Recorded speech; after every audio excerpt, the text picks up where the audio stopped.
Alright, so a lot to catch you up on. My computer came back, all nice and repaired, working like a charm except for some driver issues related to the touchpad. I need to ease back into getting stuff done, so I figured why not do a simple video that I may have kinda mentioned yonks back but never completed. My interview with Dave Crooks, lead designer at Dodge Roll Games. Originally, this video was meant to be a collaboration with Gungeon Let's Player Retromation, considering my interview with Dave was conducted through Reddit DMs and it'd be a little weird if I voiced both sides.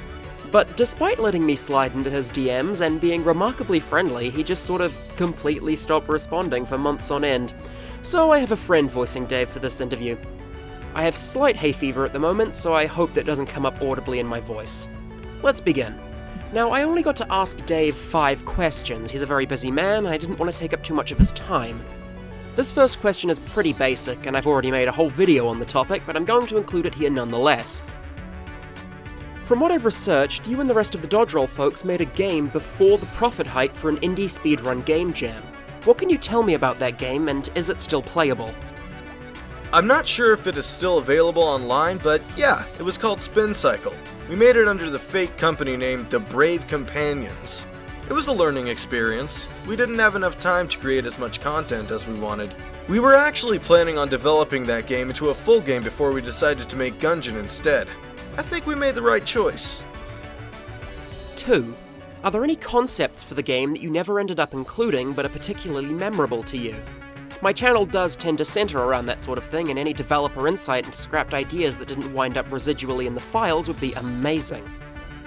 Kthuliber is the biggest example of this. Also, I wanted the shopkeep as a boss for forever.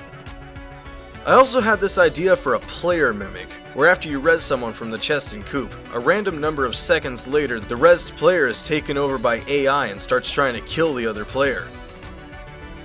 Did you ever have plans for more supplementary media, like a sequel to the Into the Gungeon comic? Yes, but so far they have all fallen through. I think the word Gungeon has always been a hard sell for people. 4. What is Kthuliber all about? The Dodge Roll Twitter account posted an old gif of a tentacle bullet ages back that was never really explained, and there are constant references to Kthuliber in the files. Again, never explained. Is there anything you can tell me? At one point in development, this was supposed to be the big bad. Perhaps one day it'll show up in another game we make, but for now, consider it a scrapped idea. 5.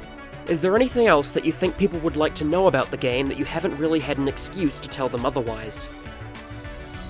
Nope. So that's that.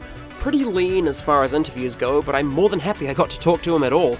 We finally have an answer to what Kthuliber was. See my other videos on the topic for more context, even though most of them are pretty bad by my standards now.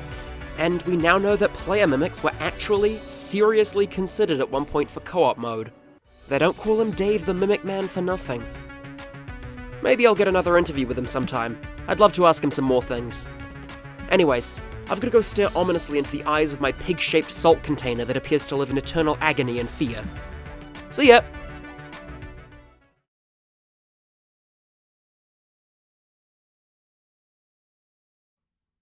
Okay, testing, 1, 2, 3, testing, please. Testing, 1, 2, 3, testing, please kill me is for some ungodly reason, my audio test. Why?